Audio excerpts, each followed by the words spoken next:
আজকে আমরা কুমিল্লা 11 আসনে বিএনপির যিনি প্রার্থী জনাব মোহাম্মদ কামরুল হুদা, যিনি আমার পাশে অবস্থান করছেন, তিনি আজকে এই আসনে বিজয়ী ঘোষিত জনাব সৈয়দ আব্দুল্লাহ মোহাম্মদ তায়ের, যিনি বাংলাদেশ জামাত ইসলামের নায়েবে আমির।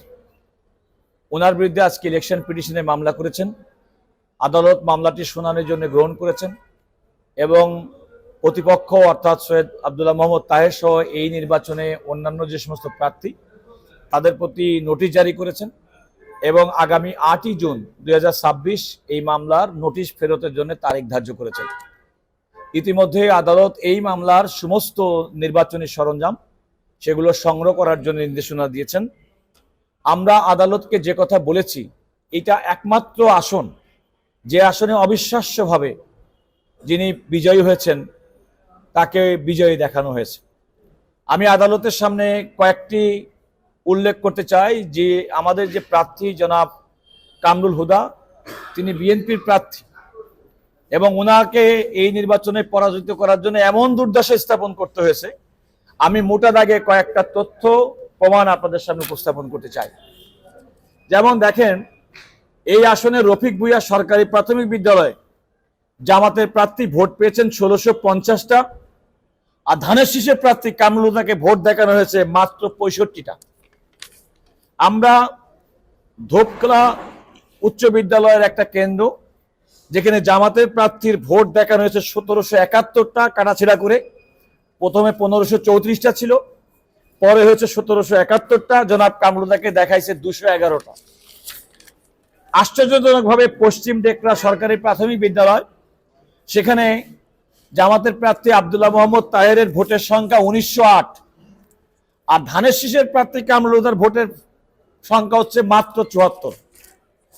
এরকম ভাবে আমরা অসংখ্য কেন্দ্র, এই যে ভোটের যে ব্যবধান, একটি কেন্দ্রের একটা কথা বলি, পদুয়া সুপ্রিয়া উচ্চ বিদ্যালয়ে জামাতের প্রার্থী ভোট পেয়েছেন 2210, ধানের শীষের প্রার্থী ভোট পেয়েছেন 225।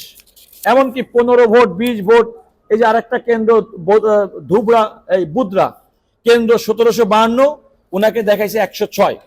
আমরা এইভাবে 73টা কেন্দ্রে দেখেছি যে 73টা কেন্দ্রে বিএনপির প্রার্থী জনাব কামরুল হুদাকে কিভাবে পরাজিত করা হয়েছে এবং কিভাবে নির্বাচনী অনিয়ম, ভোট কেন্দ্রে ভোটারদেরকে বাইর করে দিয়ে, এজেন্টদেরকে বাইর করে দিয়ে, এমনকি ভিডিও হয়েছে যে আমরা ভিডিও দেখিয়েছি যে সেই ভিডিওতে সিল মারছে, সেরকম উদাহরণ আমাদের কাছে আছে। এটা নির্বাচনের নামে এই আসনে আপনারা জানেন যে বাংলাদেশের নির্বাচনে একমাত্র আসন যে আসনের কয়েকটি কেন্দ্রের ফলাফল নির্বাচন কমিশন বাতিল করেছিল, ককটেল বিস্ফোরণের মতো ঘটনা ঘটেছে। এরকম একটা জ্বলন্ত ভাবে প্রমাণ যে যেখানে ধানের শীষের প্রার্থীর এই যে আসনগুলোতে আপনারা সহজেই বুঝে করতে পারেন যে কিভাবে এই নির্বাচনটি হয়েছে এবং আমাদের এই প্রার্থীকে পরাজিত করা হয়েছে। আমরা আদালতের কাছে সমস্ত কিছু প্রমাণ উল্লেখ করেছি। আমি শুধুমাত্র প্রমাণ হিসেবে এই 73টা কেন্দ্রের প্রত্যেকটা সিট আমরা দিয়েছি এবং সেখানে দেখেছি কিভাবে। সর্বশেষ কথাটা বলি, সেটা আপনাদের আরো বোধগম্য হবে। আমার তো মনে হয় বাংলাদেশে এমন কোনো প্রান্ত নেই যে গ্রামে অন্তত কমপক্ষে 50%-এর মানুষ ধানের শীষে ভোট দেয় না। অথচ এখানে রাজবল্লভপুর সরকারি প্রাথমিক বিদ্যালয় একটা কেন্দ্র, সেই কেন্দ্রে জামাতের প্রার্থী ভোট দেখিয়েছে 2557, আর ধানের শীষের প্রার্থী জনাব মোহাম্মদ কামরুল হুদার ভোট হয়েছে মাত্র 50। এটা 51 হতে পারতো, 49 হতে পারতো। এইভাবে প্রত্যেকটা কেন্দ্র আমরা দেখেন, আমি প্রত্যেকটা কেন্দ্র ওয়ারি। এই একটি কেন্দ্র রামপুর সরকারি প্রাথমিক বিদ্যালয়, যেখানে জামাতের প্রার্থী আব্দুল্লাহ মোহাম্মদ তাহেরকে ভোট দেখানো হয়েছে 2018, আর আমাদের প্রার্থী জনাব কামরুল হুদা বিএনপির প্রার্থী, তার ভোটের পরিমাণ হচ্ছে, সংখ্যা হচ্ছে মাত্র 95। একটা আছে 21টা, মাত্র 21টা ভোট পেয়েছে। 2600 জায়গায় 201।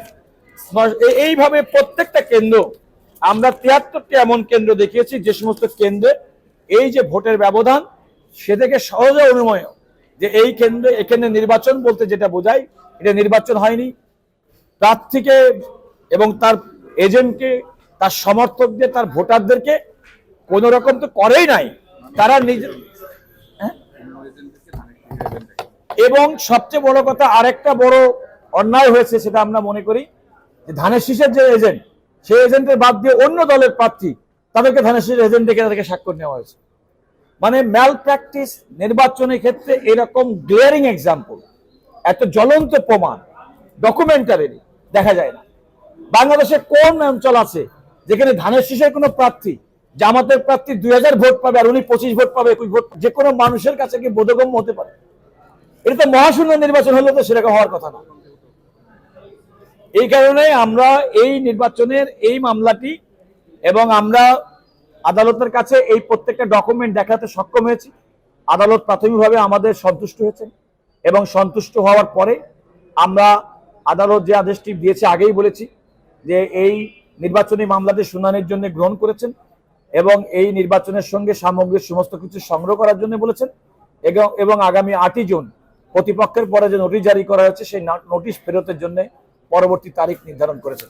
একইভাবে আমরা ময়মনসিংহ 2 বিএনপি প্রার্থী জনাব মোতাহার হোসেন তালুকদার, এই ক্ষেত্রে অবশ্য তিনি স্বতন্ত্র রিকশার প্রার্থী খেলাফত মজলিসের জনাব মোহাম্মদুল্লাহর বিরুদ্ধে তিনি মামলাটি করেছেন।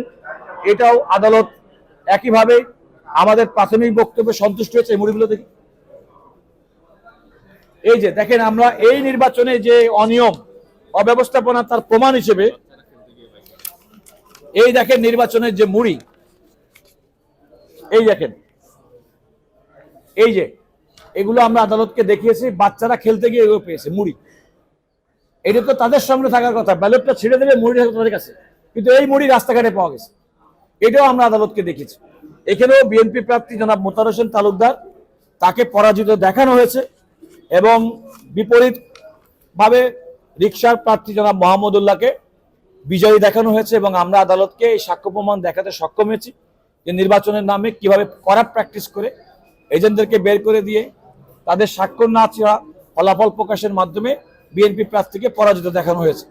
আদালত এটিও আমাদের মামলা শুনানির জন্য গ্রহণ করেছেন এবং যথারীতি এই মামলায় সঙ্গে সংশ্লিষ্ট যেহেতু নির্বাচনী প্রত্যেকটা মেটেরিয়াল সেগুলো সংগ্রহে রাখার জন্য বলেছেন এবং এটাও একইভাবে আগামী 8ই জুন প্রতিপক্ষের পরে যে নোটিশ দিয়েছে নোটিশ ফেরতের জন্য দিন ধার্য করেছেন। আজকে এই দুটি মামলা আমাদের বিএনপির দুজন প্রার্থী, একটা হচ্ছে কুমিল্লা 11 জনাব কামরুল হুদা, যিনি জামাতের নায়েবে আমির জনাব সৈয়দ আব্দুল্লাহ মোহাম্মদ তাহেরের বিরুদ্ধে এই নির্বাচন পিটিশনটি করেছেন। আর একটা হচ্ছে জনাব মোহাম্মদ মোতাহার হোসেন তালুকদার, তিনি খেলাফত মজলিসের প্রার্থী জনাব মোহাম্মদুল্লাহর বিরুদ্ধে এই ইলেকশন পিটিশনটি করেছেন। আমরা দুটিতেই আদেশ পেয়েছি এবং আমরা মনে করি এই দুটিতেই বিএনপির প্রার্থীরা নির্বাচনী যে মামলায় সে মামলায় বিজয়ী হবেন। সবাইকে ধন্যবাদ।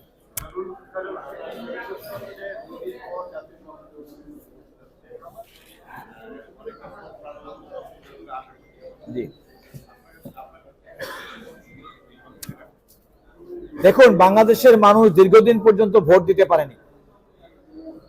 আমরা 2026 সালের 12ই ফেব্রুয়ারির নির্বাচনের পূর্বে যদি 3টা নির্বাচন বলি, বাংলাদেশের জনগণ ভোট দেওয়ার কালচারটাই ভুলে গেছে।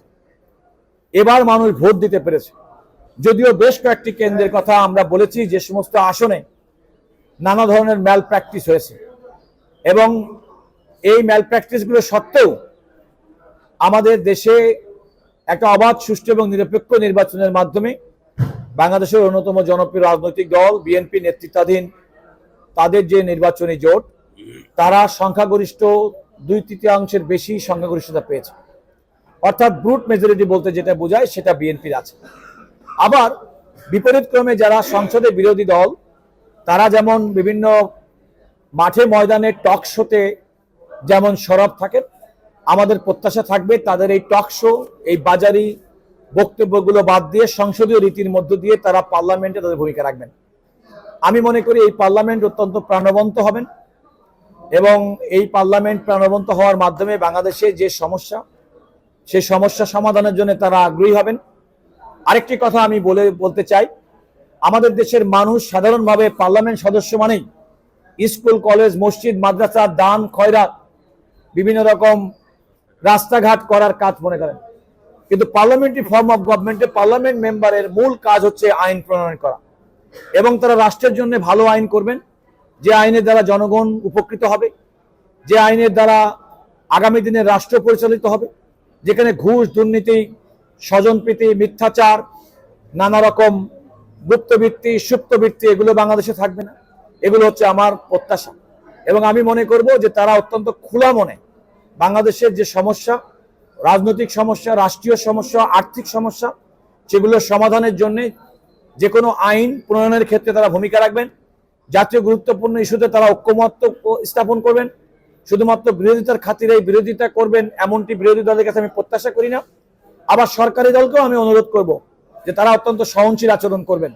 আমরা ইতিপূর্বে একতরফা পার্লামেন্টে আমাদের দেশে বিভিন্ন স্তুতি এবং স্থাবকতা ছাড়া আমরা আর কিছু দেখি নাই।